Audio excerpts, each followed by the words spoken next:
Hello বন্ধুরা, সবাই কেমন আছেন? আশা করি সবাই ভালোই আছেন। তো আজকে আমি একটা রেসিপি নিয়ে আসলাম আপনাদের, জুস রেসিপি। সেটা হচ্ছে বিটরুট জুস। বিটরুট কতটা হেলদি এবং ভালো সবাই আমরা কম বেশি জানি। তো আজকে আমি দেখাবো যে আমরা বিটরুট জুসটা কিভাবে আমরা খাই প্রতিদিনের নাস্তায় আমাদের এই জুসটা থাকবেই, এটা কমন। তো এই যে দেখেন, আগে বিটরুটটা আমরা আগে ছিলে নিলাম, ছিলে তারপরে হচ্ছে একটা গ্রাইন্ডারের সাহায্যে গ্রাইন্ড করে নিলাম। গ্রাইন্ড করে খুব ভালোভাবে গ্রাইন্ড করে নিলাম। এই যে গ্রাইন্ড করে নিচ্ছি। তারপর হচ্ছে একটা ব্লেন্ডার জারে নিয়ে, সাথে আমার বাসায় অ্যালোভেরা জুস ছিল, অ্যালোভেরা থাকলে দিতে পারেন, না থাকলে না দিলেও হবে। আমরা হচ্ছে বাসায় যেই ফ্রুটসই থাকুক সেই ফ্রুটসটাই দেওয়ার চেষ্টা করি, যাতে খেতে একটু খুব ভালো লাগে।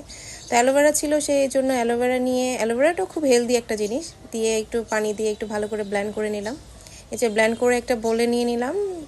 বলে নিয়ে হচ্ছে এটার মধ্যে আমরা অ্যাড করব চিয়া সিডটা আগে থেকে ভেজানো। চিয়া সিড সম্বন্ধে আমরা জানি যে চিয়া সিড কতটা হেলদি, কতটা উপকারী। তারপর হচ্ছে অনুপাতে যে যত জুস খাবে, যত গ্লাস হবে সেই গ্লাস অনুযায়ী আমরা পানি নিয়ে নিলাম। তো এই যে আমার জুস রেডি হয়ে গেল।